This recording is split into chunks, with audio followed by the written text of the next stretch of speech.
Hello, this is Ernesto Amaral from the Department of Sociology at Texas A&M University.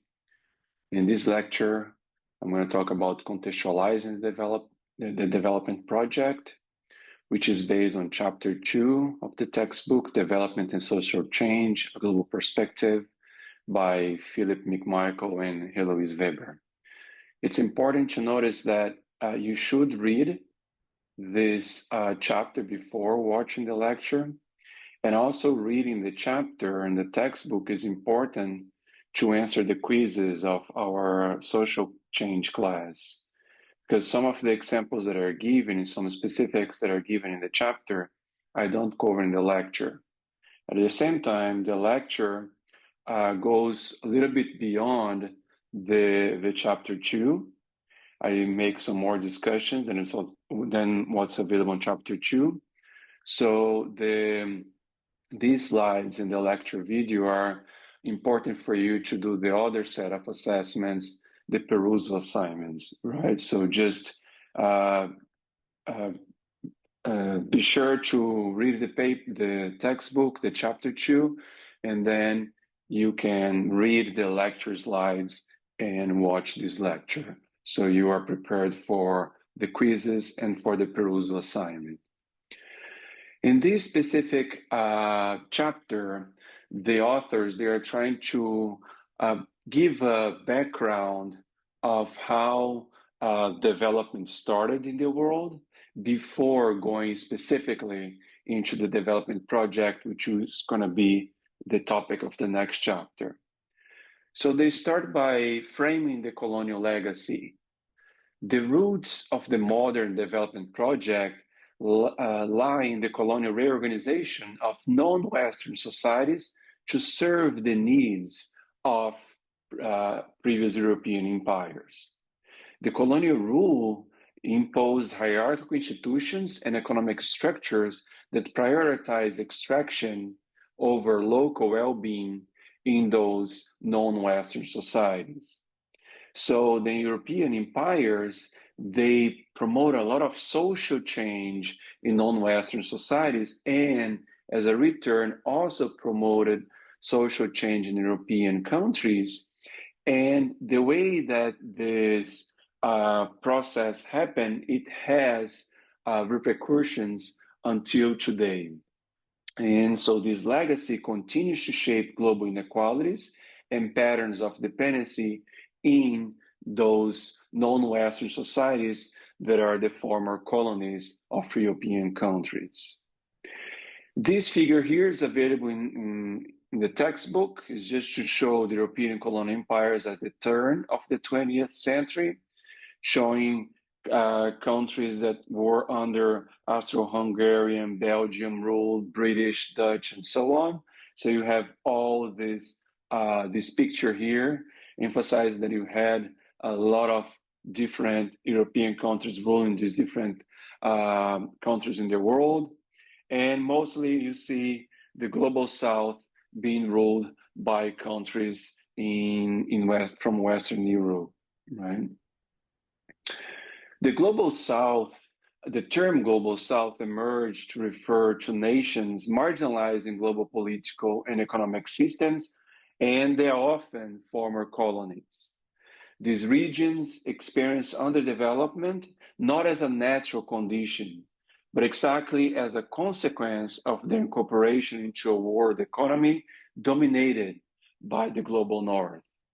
Understanding the global South requires examining historical patterns of imperialism, resource flow between these countries, and also structural imbalance that happened throughout history. We also saw a really clear colonial division of labor.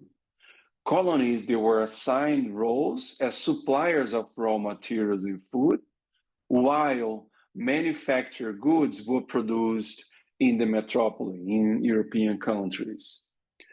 This system created long-term structural dependencies and locked colonies into subordinate positions in the global economy. All that influenced social change, both in the colonies and also in the European countries. Industrialization was discouraged, in colonized areas to preserve European economic dominance and markets. And in this figure here, from the textbook, trying to distinguish between an international and national division of labor, you see this discussion from the previous slide is talking about more this colonial or international division of labor. Colonies, they provide these primary products to European states, and then the European states, the European nations, they manufacture goods and then export them to colonies. But at the same time, as countries develop and different countries pass through different ways of development, you also create internal divisions of labor within national states.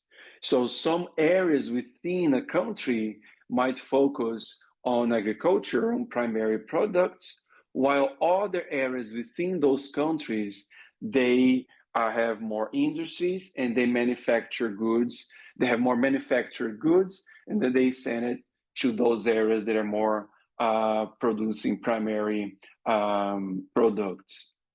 And this kind of divisions of labor within countries, they also vary a lot between different countries. How exactly that happens, you can have some countries that you have a more clear division between agricultural and industrial areas, and some others that you have a more nuanced division. This table, also available in the textbook, shows some selected colonial powers and their colonies, and which were the most important export crops for these countries. So Australia, the colonial power being Britain, and would export mostly wool and wheat. Brazil, the colonial power was Portugal, and used to export from Brazil to Portugal sugar and coffee. So you have all these different examples to kind of show that colonies, they exported mostly primary products to their colonial powers, which would then use their industries and manufacture products and then export them back to their colonies. And colonial administrations, they established institutions that serve the imperial goals, such as extractive infrastructure and elite education. Local governance structures were often fragmented or authoritarian, designed to control rather than empower the colonial countries. These institutions, these colonial administrations, they proceeded in the post-colonial period, shaping how development was approached and implemented in those countries, the previous colonies. Colonial governments implemented censuses, labor tracking, and mobility restrictions to manage and exploit populations. These practices reflect a view of people as resources to be controlled rather than as citizens with rights. Post-colonial development continued many of these techniques under the guise of planning and modernization, but the clear goal was to control those countries afterwards and their economy and exploit those economies, and would, as a consequence, have some social changes happening both in the colonial, on the post-colonial countries, but also in the European countries as they continue to develop as well. In terms of cultural hegemony, colonial powers imposed Western cultural norms and education systems to reshape colonized societies, values, and identities. For example, missionary education and civilizing missions, they were used to justify imperial rule and instill a sense of inferiority in colonized peoples. This cultural dominance suppressed local knowledge systems and contributed to lasting psychological and institutional effects. And in terms of post-colonial state formation, post-independence states, they inherit colonial borders. Often, these borders, they were unaligned with ethnic or cultural divisions, creating internal tensions. And that's really clear in the African continent as it is discussed in the textbook. Many new governments relied on centralized power structures modeled after colonial administrations. State legitimacy and capacity were often undermined by weak institutions, elite capture, and ongoing economic dependency. And this, in terms of the export-oriented strategies, some post-colonial states adopted export-led growth strategies focused on producing cash crops and raw materials, what we discussed before about those countries, the colonies exporting raw materials, while the colonizers, they would use their industries to produce manufactured goods and they export back to colonies. This process reinforced colonial economic patterns and dependence on global markets even after those countries stopped being colonies. Export orientation was often encouraged by international development agencies. So this export-led growth of like raw materials and crops, it persisted even after those countries stopped being colonies of European countries. And the Cold War after World War II transformed development into a geopolitical project as the United States and the Soviet Union competed for influence in the global South. Foreign aid and technical assistance were used strategically to align countries with either the capitalist or socialist blocs.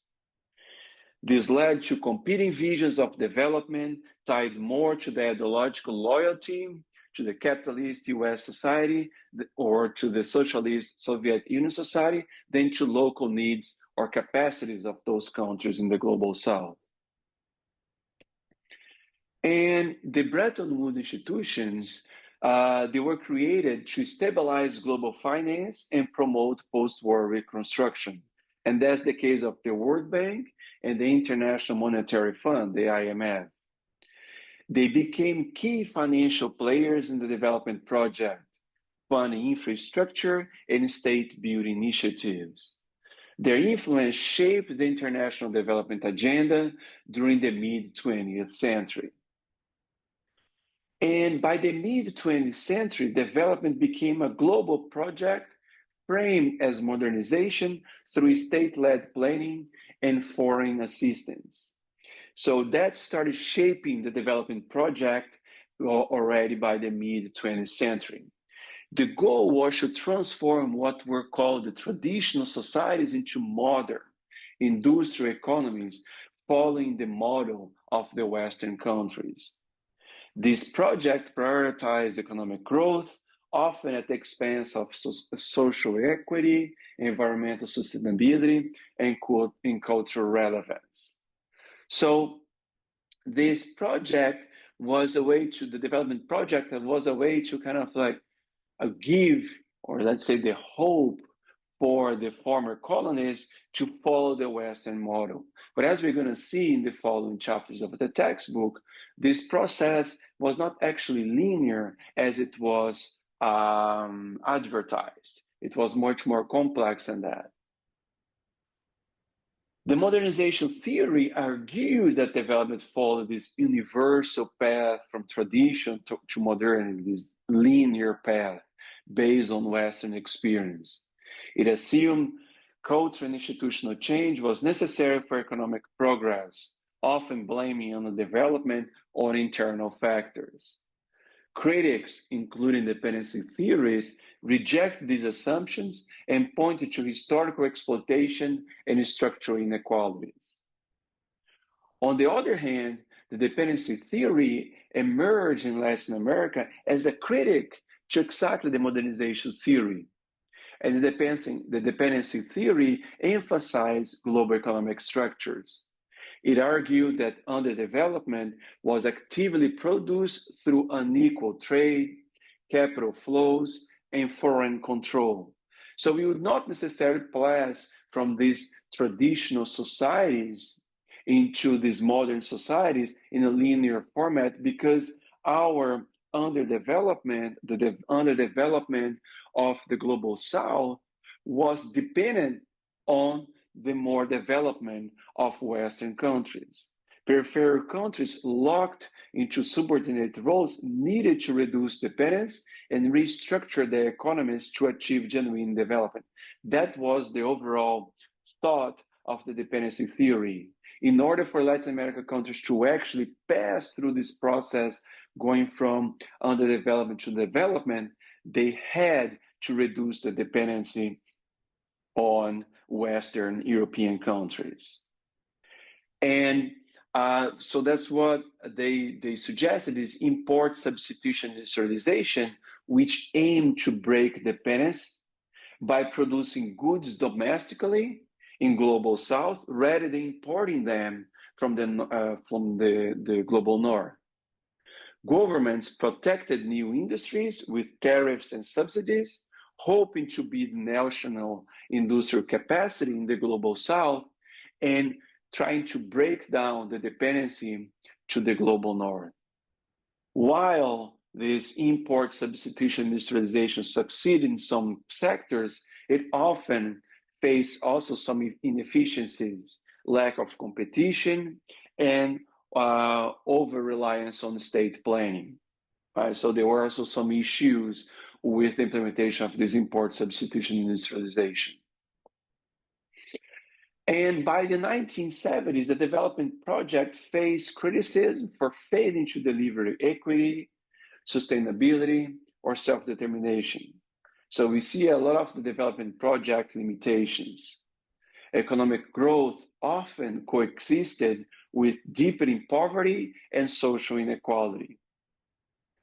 These development projects' top-down and technocratic approach marginalized local knowledge and participation, leading to growing calls for reform.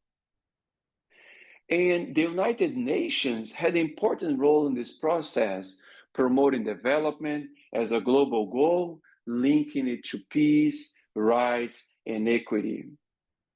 Agencies like the United Nations Development Programme, UNDP, and the United Nations Children's Fund, UNICEF, they supported national planning, health, and education initiatives. However, the UN's influence was shaped by the political and financial dominance of powerful member states within the UN. So there were some limitations also by the UN to promote this development as a global goal for all the countries.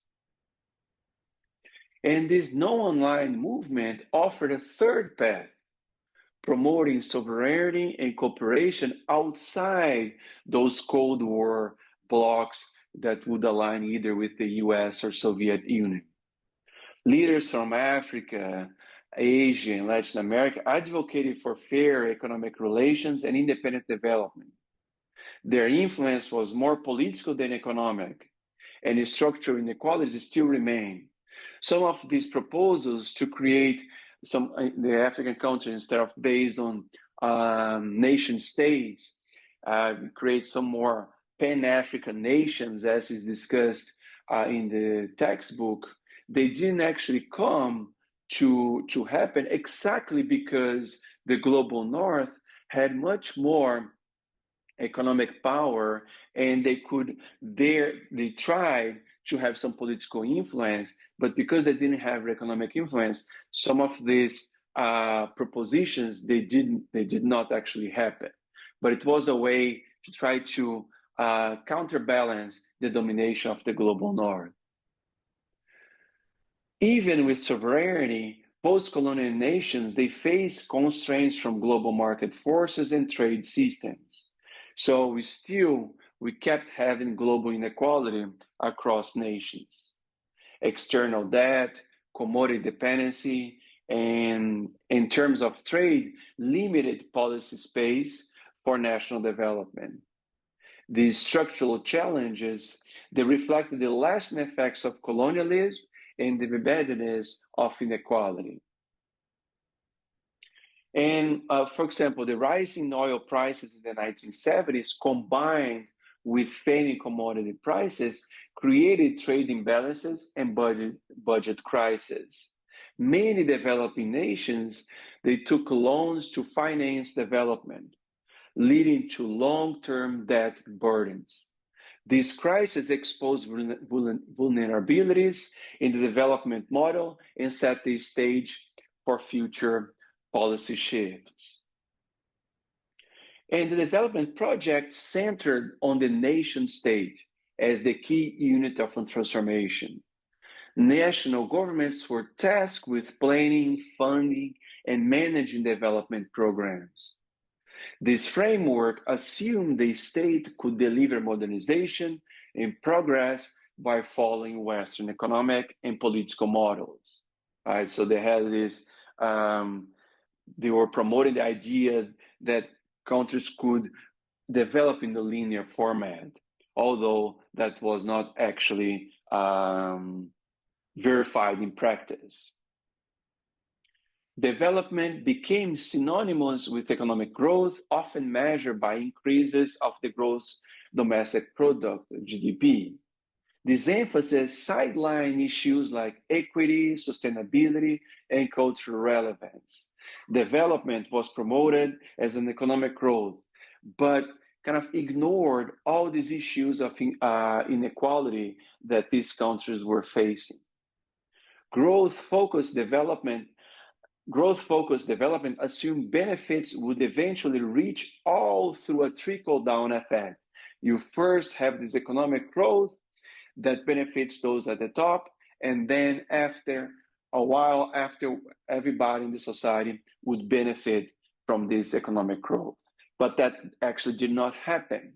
You still had issues of inequality in a lot of these countries, and also sustainability. You have a lot of nature and with the economic growth not being sustainable in the long term. Many post-colonial states attempted rural development through land reform and agricultural investment. Efforts to redistribute land aim to empower small farmers and reduce inequality. The results, they were mixed, often facing elite resistance, implementation issues, and lack of long-term support. And the elite resistance is not just the elite from the former colonial powers, but also elite, like upper class people within now the post-colonial states. Industrialization had a lot of effects on migration. Industrial growth led to rapid urbanization as people moved to cities from rural areas looking for jobs. Urban areas became centers of infrastructure, investment, and government services. However, unplanned urban growth also created slums, unemployment, and environmental challenges. Many governments adopted centralized development planning through multi-year plans modeled after the Soviet Union and India, for example. These plans outline production targets, infrastructure goals, and sector priorities. While these plans were really ambitious, like this development planning was really ambitious, planning often struggled with bureaucratic inefficiencies and lack of local participation. And the Green Revolution in the 1960s and the 1970s introduced high-yield crop varieties, fertilizers, and irrigation to boost food production. So initially, the Green Revolution was really successful in increasing agricultural production, especially in Asia and Latin America. However, it also led to economical harm, increased dependence on chemical inputs, and marginalization of small farmers. So now you have these big agro companies producing a large scale, and you marginalize small farmers in several of these countries.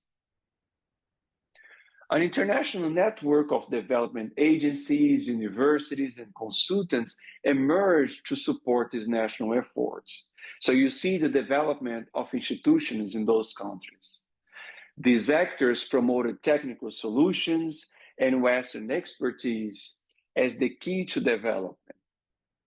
Local knowledge was often dismissed or ignored in favor of these more standardized, top-down approaches that ignored local cultures and local priorities. And development was assessed through metrics like the gross domestic product, the GDP, literacy rates, and life expectancy. Such indicators provide benchmarks for progress, but often fail to capture inequality, cultural factors, or well-being. Efforts to develop more holistic measures emerge later in response to those limitations, to exactly try to show that development was not just this linear process, but actually promote a lot of inequalities that some of these measures were not capturing. Education was viewed as essential for modernizing citizens and building national economies. Many states invested in mass education systems modeled on Western curriculum. However, schooling often served to reproduce elite values and marginalize indigenous knowledge. So even education also was a way to keep the inequality between global North and global South countries, but also within different classes in the global South. Health initiatives focus on controlling disease and reducing infant mortality through modern medicine. International organizations supported vaccination campaigns and medical infrastructure. Access remained unequal, and health outcomes were shaped by social and environmental conditions. So still, all these health initiatives, they did not benefit all the societies. Even with some specific groups within global South countries were they benefited from these health services, but not all of them in an equal way, because still you had unequal access to all these health services. Infrastructure projects like roads, dams, and power plants were central to state-led development. These projects symbolize progress and aim to support industrialization and market integration.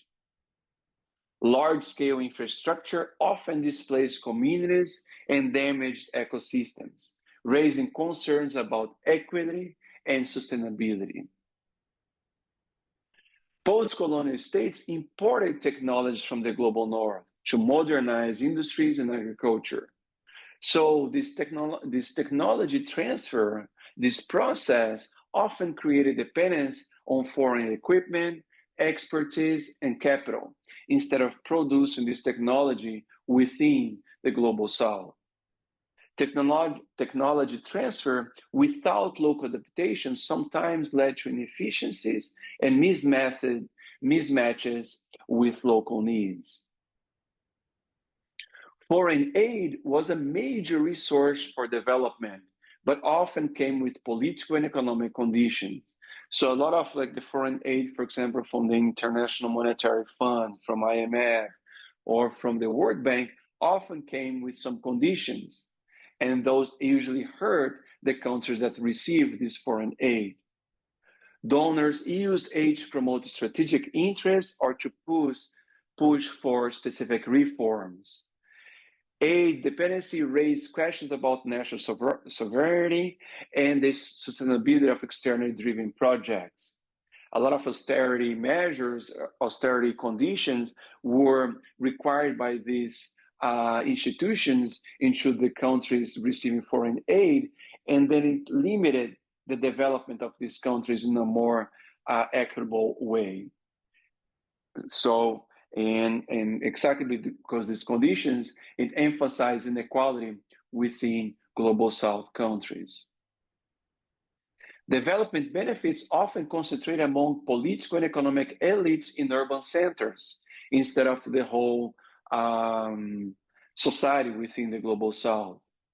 Rural and marginalized groups within the global South frequently remained excluded from the gains of growth.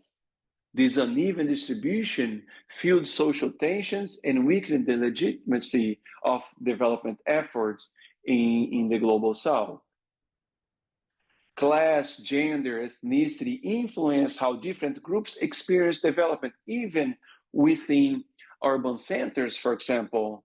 If you were from a specific economic class, gender, or race ethnicity, it also affected how you experience the development, the good things that came from the development, like access to healthcare, access to good jobs, access to education, and so on, as we talked before. Some policies reinforce existing inequalities rather than addressing them. Development planners often overlook these social dimensions, treating societies as homogeneous, overlooking that there were a lot of inequality by social class, by gender, by ethnicity, in terms of experiences development, in terms of getting access to education, health services, and good job, for example. Communities resisted to top-down projects that threaten livelihood, identities, or the environment. So there was some resistance to this development project. Examples included protests against dams, land enclosures, or resource extraction. Resistance highlighted the importance of participation, consent, and local knowledge in development. So always this resistance tried to bring up the local knowledge, try to bring up the participation and local cultures into the debate. Development projects were also nation-building tools aimed at forging unity and loyalty to the state. Symbols of modernization, such as schools, factories, infrastructure, they were used to legitimize national leadership. Nation-building through development often ignored cultural diversity or imposed centralized control. And in terms of the rural-urban divide, development efforts favored urban industrial centers, leading to rural neglect and out-migration. This out-migration within countries is what influenced urbanization. A huge increase of the population in the urban areas and a decrease in the population in rural areas. And tied to the Green Revolution, now agriculture is a lot of based on automation, on machines. They don't need as many workers, so a lot of the people from rural areas moved to the urban industrialized centers. Rural areas face underinvestments in service, infrastructures, and livelihoods. This spatial inequality became a defining feature of development outcomes. And that created a lot of social changes within countries and also between countries. Western development models often clash with local values, traditions, and practices. So it had a lot of influences on cultural dimensions. Standardized solutions neglected cultural context and social meaning. Recognition of cultural diversity became an important critic of the development project. By the late 20th century, scholars and practitioners began to evaluate the mixed outcomes of the development project. So you start to have an evaluation of the development project, a lot of limitations and problems that it had created. While some progress happened, many problems persisted or worsened. This reassessment laid the groundwork for alternative development models and new global agendas, as we're going to see throughout the discussions in the textbook. Scholars and activists criticized the development project for its narrow focus on growth and Western norms. They argued it often failed to address structural inequality, cultural erosion, and ecological harm. These critics of the development project paved the way for more pluralistic and participatory approaches to development. But of course, these different approaches, they happen in different ways across different countries. So here are some examples of these critics. Some of them are environmental critics. Environmentalists pointed to the ecological costs of industrial development and resource extraction. Large-scale agricultural, dams, and mining cause deforestation, pollution, and biodiversity loss. Sustainable development emerged as a response to all these issues, aimed to balance economic and ecological goals. We also have the feminist critics. Feminists, they challenge the male bias in development policies and planning. They highlighted the unpaid labor of women and their exclusion from decision-making. The unpaid labor of women was really important for the society, but they were not taken into account when developers were thinking about or making decisions about how society should develop. Feminist development approaches emphasize gender equity and empowerment across all sectors. Participatory approaches sought to involve communities in defining their own development goals. This participatory development challenged top-down, expert-driven models and valued local knowledge. Participation became a key principle in international development discourse. Human rights and development, the idea that development should promote human rights, gained prominence in the late 20th century. Exactly mentioned emphasized that human rights was an important thing to take into account when we're talking about development. These included rights to education, to healthcare, to food, to water, to political participation, to good jobs, and so on. Human rights frameworks reframe development as empowerment and social justice that included several different rights. The post-development theories question the entire premise of development as a Western-imposed project. They argued it reproduced power hierarchies and silenced alternative ways of living and organizing. So you have this major post-development critic. Some of them advocated for plural modernities and respect for diverse cultural and economic systems. Scholars examined how language and categories shape development thinking and policy. So kind of like mentioned that discourse also had an interrelation with development. For example, terms like underdeveloped and third world frame certain societies as lacking or behind. When you use the term underdeveloping, as it's discussed in the textbook, you put some nations behind others. They are underdeveloped societies. They are worse societies. So they should be led by these developed countries to reach better standards of life. So you create these this discourse, they put some nations below the others. Third world means that you have the first world that should be followed, or the second world, the Soviet Union, for example. And even the term developing countries. Developing countries gives the idea that all countries are going through development, but not necessarily, because they might still be in a place that they will still be underdeveloped in comparison to more developed countries.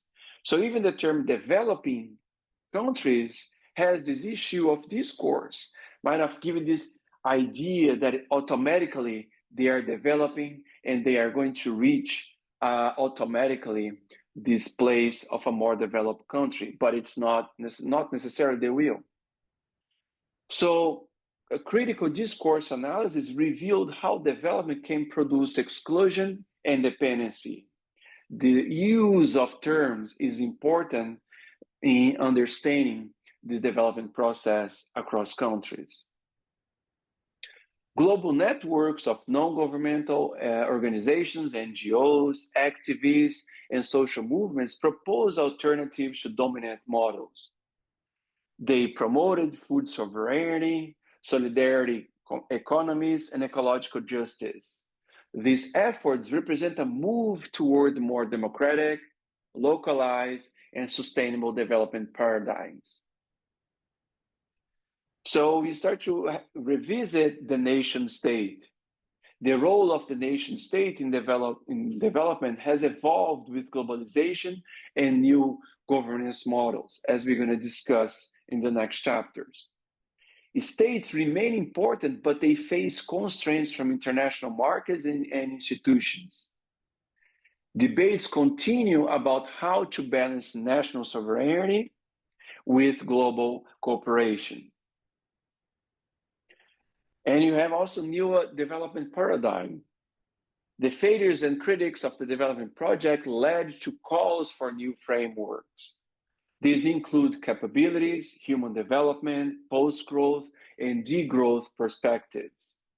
The future of development then may depend on integrating justice, ecology, and pluralism into policy and practice. Global governance institutions like the ones that we mentioned before, the United Nations, the World Bank, and the IMF, shape development norms and funding.